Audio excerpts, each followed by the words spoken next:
It's with great pleasure I welcome David Morton from Saving Scotland's Red Squirrels to talk to us about these wonderful elusive mammals and their ecology. So, David, over to you. Thank you very much, Kieran. I'm here in our office in Blairgowrie with Susie, who is my boss. I'm work for Saving Scotland's Red Squirrels, as she does, and we comprise part of the Highland Line team. Now, the Highland Line covers very closely to the Highland boundary fault and marks the incursion of grey squirrels northwards in the UK.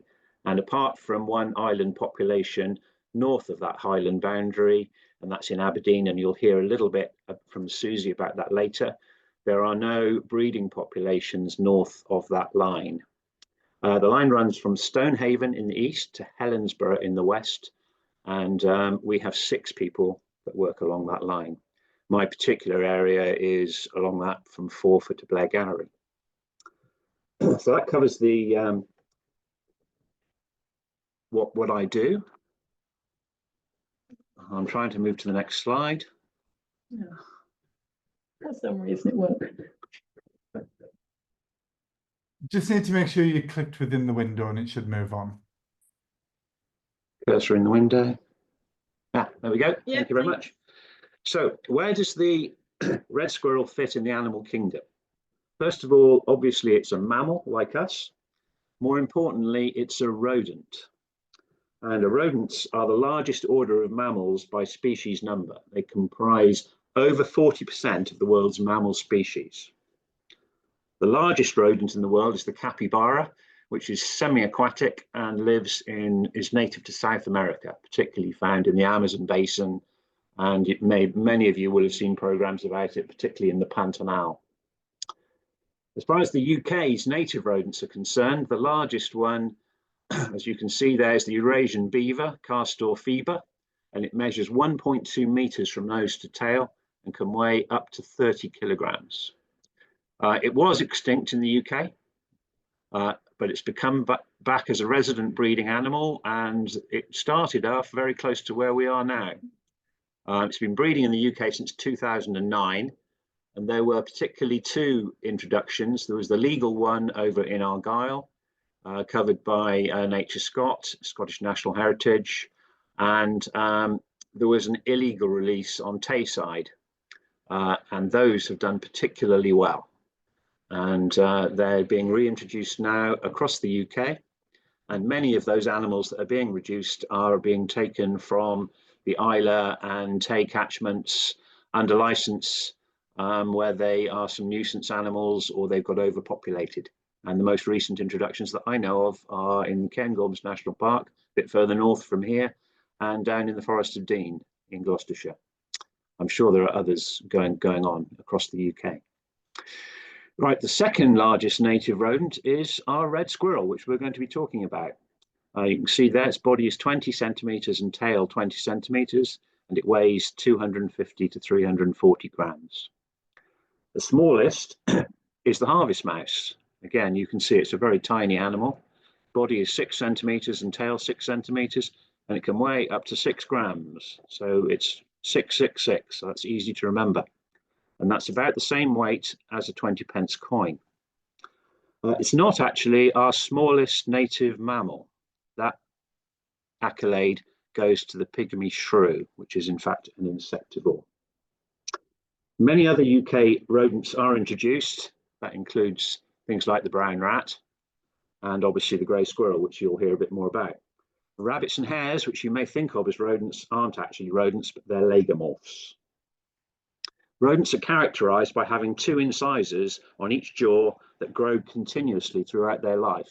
And it's the gnawing action, which all rodents do, that keeps those teeth worn down, sharp and in good condition to be used. Right, enough on all the other rodents. Coming back to squirrels. There are many squirrel species throughout the world, and they are native on all the continents except Australasia and Antarctica. There are 3 main groups of squirrels. The tree squirrels, of which our red squirrel is a tree squirrel. The ground squirrels, and they include the marmots, which those of you that go to the Alps in Europe may well see in the summer, quite a large ground animal much bigger than our squirrels, living in burrows on the slopes of mountains in the Alps and Pyrenees. And the third group of squirrels are the flying squirrels, which it's maybe a bit of a stretch to call them that, but they call that because they grow these pieces of skin between the front and rear legs, big flaps of skin which they extend, and they can glide for very long distances really quite accurately. And hopefully many of you will have seen those on the various wildlife programs.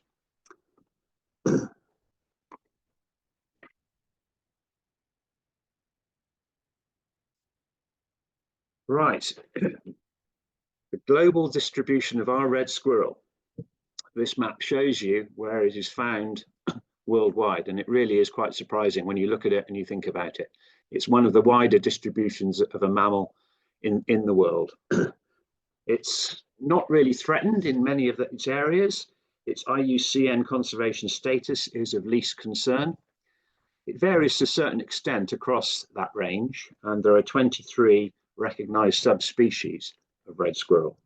But you can see it goes there from Ireland in the west, all the way across Europe and Asia, up into the Arctic Circle, and across to the Hokkaido in Japan and South Korea.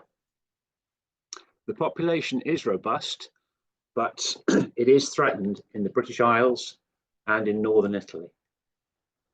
There's a population of grey squirrels that have come through into there, and they are threatening to move into parts of France and Switzerland. So they, like us, have a problem with grey squirrels. So I'll go through a little bit of the history of red squirrels in the UK. And they've been in the UK since the last ice age, 10,000 years ago. And they spread north when the forests started regrowing after that ice age. And they've done extremely well over the next few thousand years. Like in many situations, it was humans that caused the problems for the red squirrel in the UK and in Scotland. The UK we'll hear about more because the problems down in England are really all down to the grey squirrel. In Scotland, the problems were the highland clearances, deforestation, agriculture, and the Industrial Revolution, all having a significant bearing on trees and tree cover. And obviously the squirrel is very dependent on trees. So at certain times in Scottish history, reintroductions have come and happened. In the mid-19th century, there were reintroductions to stately homes, which luckily spotted the problem and sourced red squirrels at that point in time, some from England and some from Scandinavia. And that formed the stock. At the same time, large-scale timber forests, and we're talking here mid-19th century, were being established to secure wood for the market. Squirrels began to thrive again. And it really didn't take very long, because by the early 20th century, red squirrels were considered a threat to forestry, and the Highland Squirrel Club was formed, and they paid a bounty on squirrel tails. And bear in mind, at this point in time, these were all red squirrels. And between 1903 and 1946, 103,000 red squirrels were killed.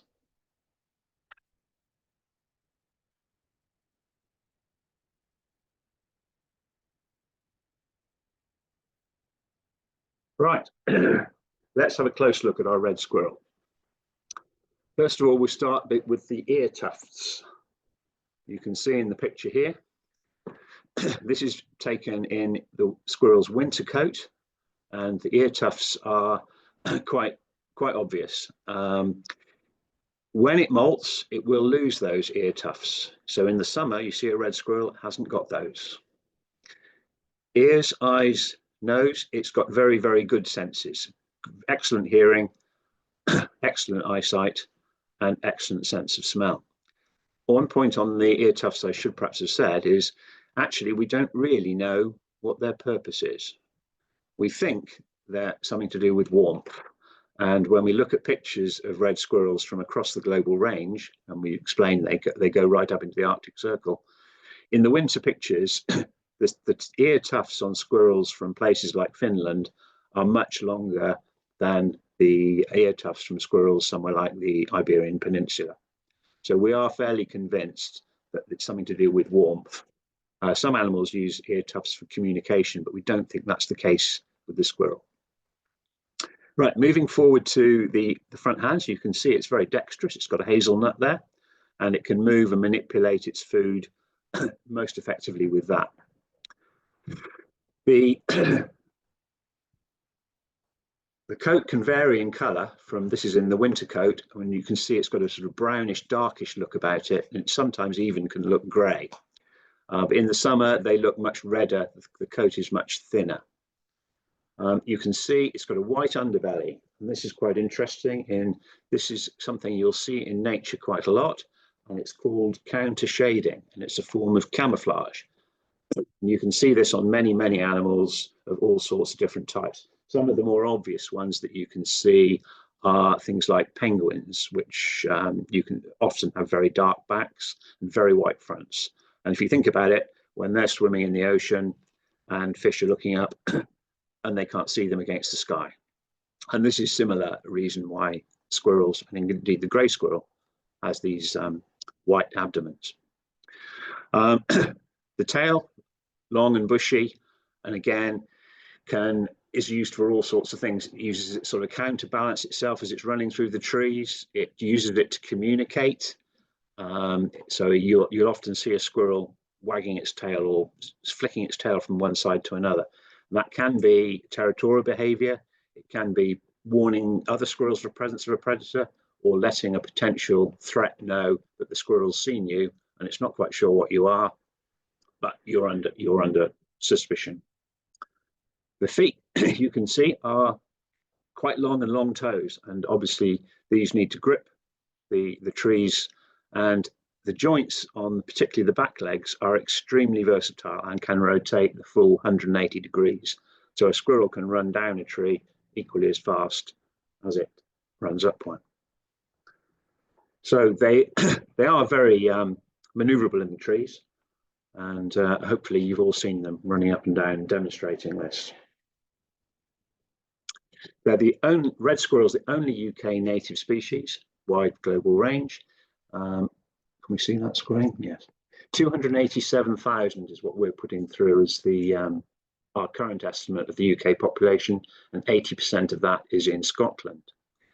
The red squirrels in England are under serious threat in their range in the north of the country, where they overlap with grey squirrels. There are populations on Brownsea Island in Dorset and on the Isle of Wight, and they do not have grey squirrels, and so they're a bit of a haven for the grey squirrels. And there's been an eradication program on Anglesey in Wales.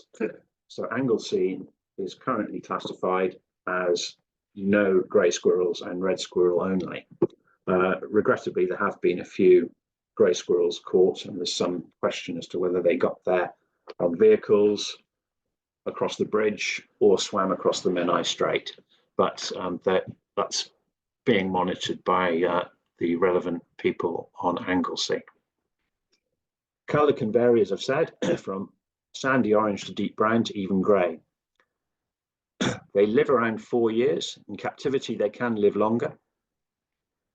They weigh 270 to 300 grams. They don't hibernate in the winter. Many people think they do. They don't. They cache food in the autumn, and they spend a lot of time sleeping and less time foraging. They give birth to 1 to 4 young. I can't see my slide. Can we get rid of that or not? I don't think. Can I click that? No, that's not work. Sorry. I think it says 1 to 2 litters per year. Yeah, and its gestation is 38 to 42 days.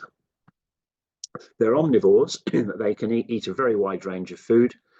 In the UK, we regard them as cone specialists, and that's principally because of now where they live.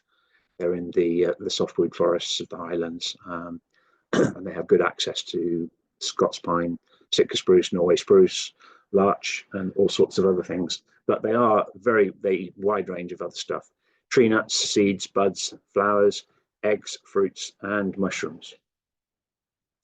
They nest up in trees, and we call these squirrel dreys, and they have the conifer. canopy. Most red squirrels are in conifers, but they can inhabit deciduous where the greys are not present. And I think I've got pictures for you later on on that.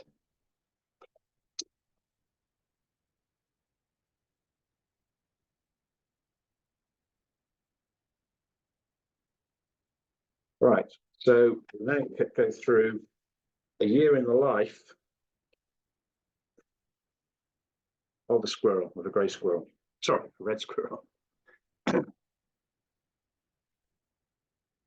Spring. This is probably the best time of year to see the red squirrels. They're extremely active. The coat changes, as we've said, the ear tufts go, and the picture that you can see there demonstrates this one's in full molt. And we get an awful lot of calls around this time of year, maybe a bit later than this, where people think they've seen a diseased squirrel. And it's really just the coat forming out and the redder colour coming through. So that's perfectly healthy squirrel, and that's how they look. So in spring, that can happen. Spring also marks the start of the breeding season. They may have mated back in the winter. If they're in good condition, you can see them mating, chasing earlier on. But in the spring, you can see them in doing this chasing, where multiple males can chase fertile females, and that induces estrus in the female, and she can only be fertile for one day during this cycle. So there's a limited opportunity for them to become pregnant. But you'll see them running around the tree trunks, up and down the branches. Can be very noisy. They'll chirp and call, and you'll also hear their claws. So you can look out for that if you're out in the woods where there are red squirrels around. They do fall. I mean, I've seen a red squirrel fall from nearly the top of a Douglas fir, well over 100 feet. But it just puts its tail out. It's quite a light animal, and as long as the ground is reasonably soft with leaves and pine cones and pine mold, absolutely fine. This squirrel just got up and climbed up the tree again. Coming back to the nesting, the breeding drey resembles an untidy ball of sticks, and so it really looks very untidy. But the interior boasts a soft lining of mosses, leaves, and grasses. The breeding drey tends to be fairly large, around the size of a football, most often situated in a forked branch, supported against the trunk at least 6 meters off the ground. So you can watch out for squirrels carrying large mouthfuls of soft lining materials, and they prepare their dreys to provide a cozy home for their kits. February onwards, litters of tiny baby squirrels, kits are born. They're born blind and hairless, and they rely entirely on their mother for survival. The male plays no part. After 10 to 12 weeks, from mid-April, the kits are weaned, and gradually they'll start venturing out into the world, taking their first steps on the forest floor and sticking close to their drey and their siblings. So they're quite good to see at that time of year. The mother will, in some occasions, I have got a picture of this later, and it is worth looking out for. She will maintain other dreys. She won't restrict herself just to one drey. And one of the real sights to look out for, and I've only ever seen it once, is the mother squirrel moving her young from one drey to another. And she actually physically carries them in her mouth. It's really quite a fascinating part of their behavior. If after the first litter is weaned, the female can become fertile again as long as she hasn't lost too much condition and there's plenty of food about. And the months of May and June can see a second bout of mating chasing going around.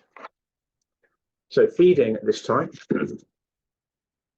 again, we've said surprisingly varied diets. They can spring the autumn and winter diets of fresh cones. Red squirrels can take advantage of bulbs, fresh foliage, buds, tree flowers, and early fruits of the season. And they will, at this time, sometimes strip bark when sap is rising very, very, very much, and lap at the sap that's coming out, which has got quite a lot of sugars in it. Very nutritious. Doesn't endear them to foresters at this time of year. Red squirrels are diurnal creatures. In other words, they're active during the day, foraging for food and seeking out mating partners. So see them in there. They often take rest during the middle of the day, So early spring mornings, a good place to start, and again, late afternoon. So keep your eyes open in the spring, and now we'll move on to the summer. And this is probably the most difficult time of the year because the leaves are fully out and it's difficult to see up into the tree canopy. The food of the squirrel, it's used up all its supplies that it's put away during the autumn and spends less time on the ground. And in hot weather, it will spend a lot of time out of the sun in its dray and resting up. So, but you can see in the picture there the summer, it actually looks really quite red and it's a very attractive animal in the summer.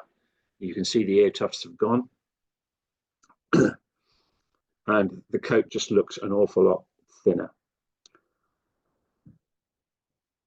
In the summer, they'll eat the harvest of nuts, but in their tree bark, songbird eggs, insects are sometimes eaten, along with those flowers, bulbs, and the summer fruits.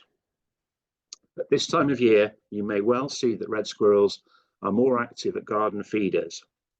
And this is really the time of year when your garden feeders are most important because there are young squirrels around. The survival rates of those are not particularly high. And if you can give them a bit of help through the summer, that's the best time of year really to be feeding them, which is quite bizarre really, because obviously that's not the time of year you're really feeding the birds in your garden. They need it other times of the year, but the squirrels need it in the summer. I'll say a little bit about water because mostly they rarely drink across the year. They get most of the water from their food, but in the summer it can be very dry, and if the night temperature high, there's no dew. So they will venture out to drink. Certainly in the summer, I've seen them coming down and drinking from wheel ruts in the woodlands. So in the summer, please, if it's a dry spell and you have grey squirrels coming to the garden, consider putting out a bowl of water somewhere where they can get at it, preferably high up where it's going to be out of the reach of cats or dogs.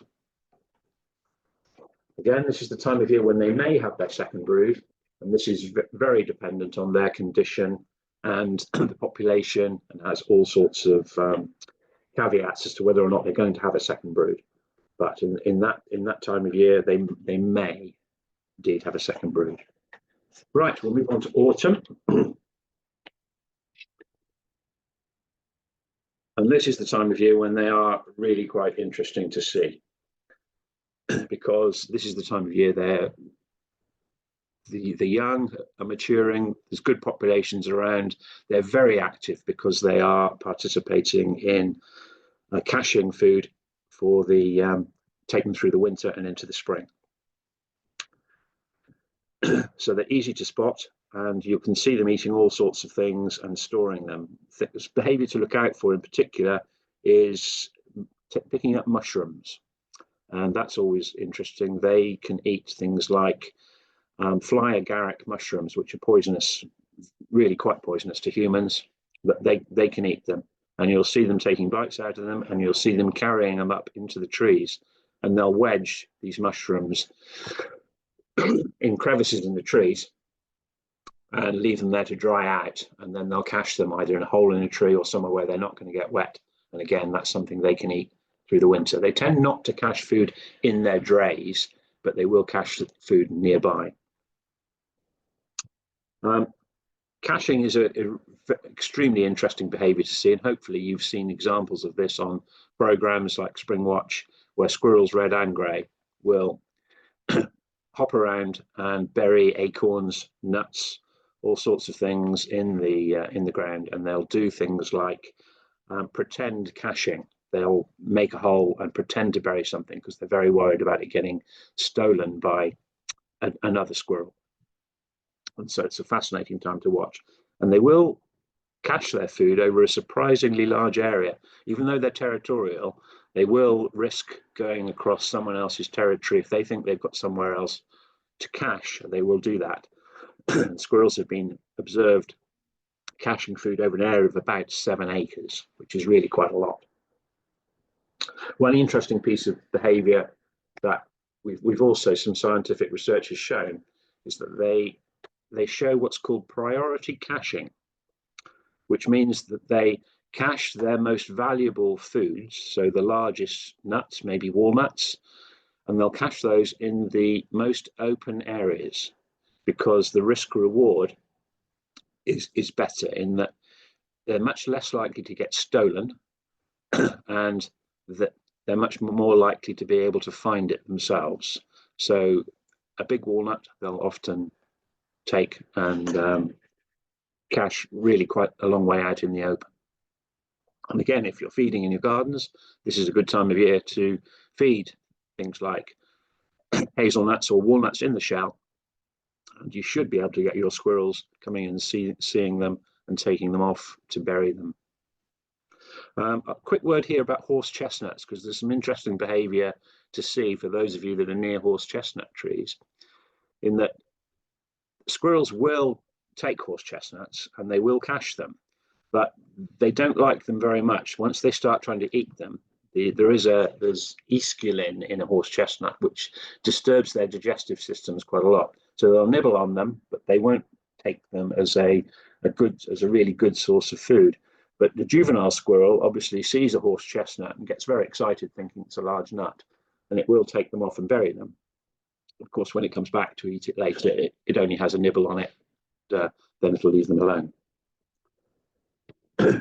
End of autumn, you'll see the squirrel shed their summer coat, and this is the second molt, and the denser fur will come back through. And again, you can see in the autumn squirrels with patchy fur. Once again, same thing applies. Early morning, late afternoons are usually the best, and look for signs. Right, been told I've got to hurry up, so I'll get on with it. Okay, so autumn is a good time. Winter is quite a quiet time for squirrels. They are active and they will come out to feed, but if the weather conditions are bad, they can stay in their dray for up to 2-3 days without coming out. So it's not really the best time to see them, but they are, as you can see from that picture there, spectacularly beautiful animals to see in the snow.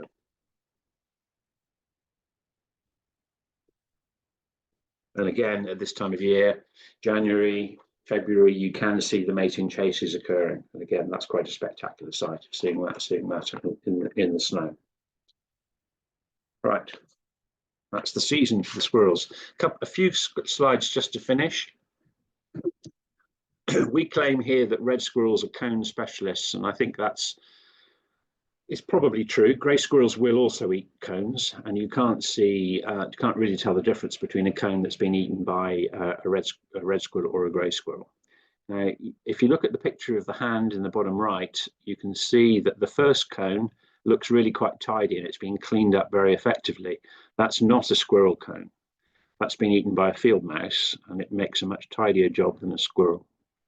The next two are both red squirrel cones, and you can see they look less tidy, and indeed on the first cone there, they haven't eaten very much off the bottom, they haven't finished it yet.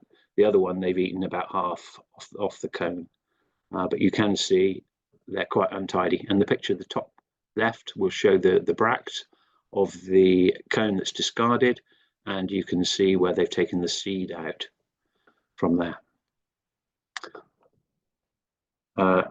I'm told that I've never been successful in telling this, but if you look at your cone, you can tell whether your squirrel is right or left-handed, and that's which way it rotates it as it bites through, but I've never actually been able to work out how to do that.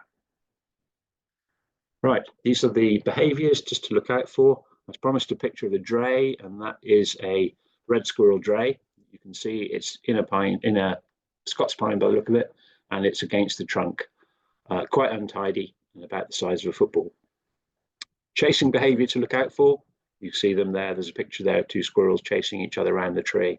And again, you can see, and now I can just about see it, you can see the rear leg is turned 180 degrees of the squirrel that's on the downward, going down. So you can see how agile these animals are.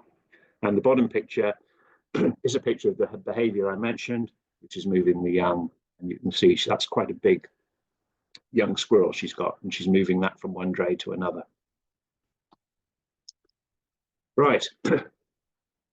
little bit about the grey squirrel, just to give you some of the differences there. Originally native to the USA and Canada, introduced first to the UK in the 1870s, releases in Scotland. There's a few more than that, but in particular, Susie will be telling you a bit more about the Aberdeen one in 1971. Similar breeding patterns to the reds, and it does prefer broadleaf woodland, and that's why really they're doing not so well up north of the Highland line. And the one really good identifying feature when you are distinguishing the red and grey is that halo around the tail, and you can see that white look really stands up. It never has ear tufts, and it's quite a significantly larger animal. So straight comparison here for you. Ear tufts in the winter, small slender body on the red squirrel and the chestnut coat. On the grey squirrel, white fringe or halo around the tail, small ears with no tufts, and a larger, heavier body. And she has got a larger, heavier body. I've just noticed now she's suckling young. You can just see nipples there which are red and inflamed. So that squirrel, who looks like she's in an urban area, she's got a kit of, she's got young kits somewhere. Right. Beware of variations. And you can see there's some variations there in that the squirrel there on the top right along on that bench definitely looks quite dark. Indeed, in some lights that could look grey. And again, the tail colour on the red squirrel can vary enormously. It can be almost white. It never has that halo that you can see on the grey squirrel on the bottom right. And that grey squirrel body, as you can see, is actually quite red, particularly on the back and around its face, but it has that giveaway halo around the tail. Right, well, thank you very much for listening. I think my time is up. So I will see if Kieran's got any questions for me.